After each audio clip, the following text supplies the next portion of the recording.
Well, some of the challenges that I faced growing up, um, I'm 72 years old, Hmm. so I was born in 1949. And some of the challenges I faced through discrimination were uh, in in my workplace, Hmm. and also just everyday living. I was raised mostly by my grandmother after my father was killed when I was 12. I have my childhood was a little bit hectic. I have two brothers and myself. My mother decided that she didn't want any kids when I was 3 years old. So that's when my father took over raising us until I was 12. And then he was killed. Mm. And at that point, our family became divided. We found out that my oldest brother was really not my father's child, but we never knew that Okay. because he didn't want us to know that. So we were separated when my mother ended up calling and telling us that. So we had to go to court. Being 12 years old, the judge let me make that decision for me and my younger brother as to where we wanted to live. So my mother said that she would take us to New York and put us in a home and visit us on the weekend. Oh, And the okay. judge said, no, I'm not going to let that happen when they have a loving family here. Right. His hands was tied because my older brother not legally being adopted by my father. So we kind of grew up always wondering where he is, what he's doing, and things like that that led us to another drive. But my grandmother always kept us in church, Baptist.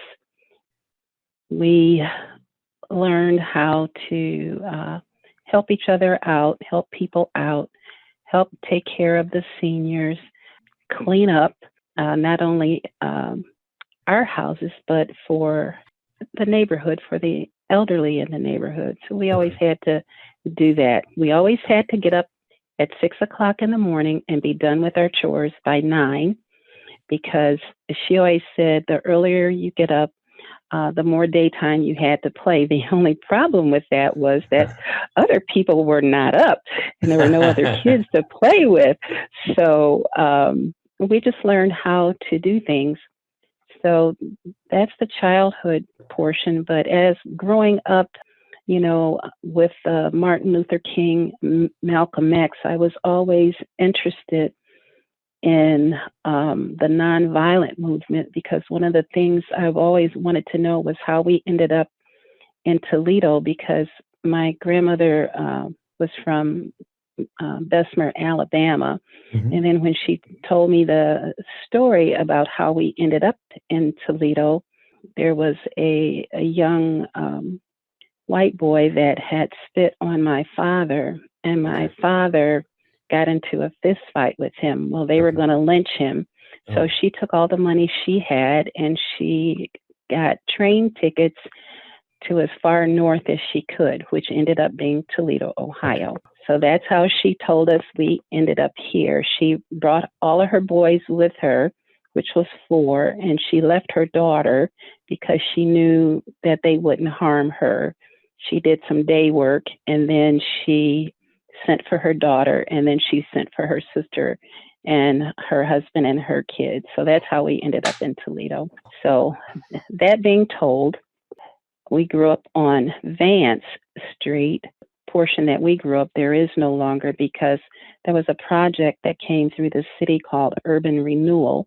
They were redoing the city and they made it's over there between Collingwood and Division where Gunkel School is. There's no more houses over there. There's land and Hmm. playground area, and then there's some new apartment buildings built over there. Okay. That's the neighborhood that I grew up in. And then we moved from there over on a street called Avondale in the 1600 block, which Yeah. was a Polish neighborhood. Hmm. And we had lots of fun playing with all the kids. We were the first Black family to move into that neighborhood. And I had a lot of Polish friends. We went to school and we played together. Hmm. But we also learned how to help one another and how to see if your neighbor needed anything. It was a 3 block neighborhood, and we would go from one end of the block to the next end of the block. And some days we just had fun taking our garbage bags and picking up paper, or if the grass got really high, we had a contest to see whose lawnmower was the best. And I remember we made the news because we cut the grass down. Everybody in the neighborhood was really excited because it had become an eyesore. And I Hmm. guess that's the first time I realized that this is how you make a difference.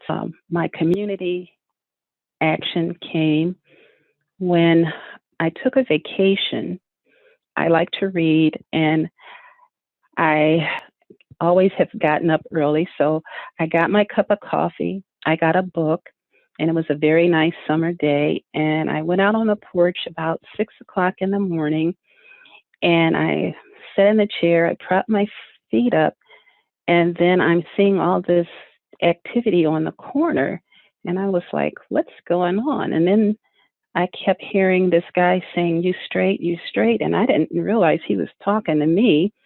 And he's standing out there across the street yelling, are you straight, you straight? And I'm like, what is going on? So my neighbor came out and he says, oh, he says, you're home. And I said, yeah. I said, what is this going on? And he says, well, they're selling drugs. I said, they're what? He said, they're selling drugs. And I said, you've got to be kidding me. And he said, no. I said, how long has this been going on? He says, oh, for a long time. He says, you're always in and out of your back door and you're never home, so you never see any of this. He says, oh, they're going to be out here for quite a while. And I worked the night shift. I was working 7P to 7A, and sometimes I'd work 7A to 7P. Hmm. So I didn't see that going on. Well, I got angry and I went over there and I talked to them, and they told us there's nothing you're going to do. We're not going to stop this. They brought out lawn chairs later on and they sat there, and it was like, it was quicker than going through McDonald's drive through. I was like, oh my God. So I wrote a letter at that time to Mayor Donna Owens, Hmm. and I explained to her, I said, there are people out here selling drugs. They're constantly asking, you straight, you straight. And so my letter got some attention, and she told me that I should contact Blockwatch. Blockwatch was something that I had never heard of. It was the best kept secret in the city of Toledo. Hmm. So I said, okay, how do I do that? And so she gave me the contact numbers and how to get involved. I went to their meeting and they said, okay, we'll set up a meeting in your neighborhood and see if you can get people to come out to the meeting. So I said, well, do I get any flyers? How do I do this? And they said, yeah, we'll help you. So I went to the um, over on Nebraska to the community policing station, Hmm. and I talked to one of the police officers, and he helped me make flyers. And then I stood out and said, I will pass these out. He said, how many flyers do you want? And I said, 500. He said, 500? You're never going to get 500 people there. Right. I said, I may not get 500 people there, but if I can get 100, I'll be satisfied. And he laughed. He said, you'll never get 100 people there. I said, well, I'm not going to take that as an answer, but I got the flyers and I started passing them out. And then I was passing them out. I was asking a couple of friends in the neighborhood, will you help me pass these flyers out? So we started taking blocks at a time and we passed the flyers out. Mhm. Well, we had a pretty good turnout at our meeting. We had like 80 people show up. They were surprised that we had that many people. And I told them that I was tired of the drugs being sold in the neighborhood. I'm trying to raise two boys to be young men, and I can't do that if they're constantly selling drugs. Mhm. And and so they said, you got to have somebody that's going to stand out in front and be an area leader and be responsible for these meetings. Mhm. So I told them, I said, I'll do it. Mm. And they said, okay, well, good. Now you have an area leader. So that's how I got involved in Block Watch. And my goal was to get rid of the drugs. And then my goal was to clean up the neighborhood. Mhm. So we met our crew for the area, and our we asked our crew. We worked with this lady named Liz Pearson, who was over Block Watch, that made a huge difference in the city of Toledo and the crime that was going on. Had our crew come to our meetings. We had our crime stats and everything read. And so Liz instructed us that the first part of our meeting should be about crime, and that the second part of our meeting should be about community volunteering. So she said, you got to have the community involved in order to clean up your crime. We did. We became Block Watch 310C, and then the Old West End Renaissance area. Our neighborhood had a name that a reporter gave it a long time ago for lack of something different. They referred to us as the Lost Triangle. I told them I never want to hear that again. Under Lourdes Santiago, who became drug czar, we changed the name of the area to the Old West End Renaissance area. We chose that name because we wanted to give a rebirth to our area.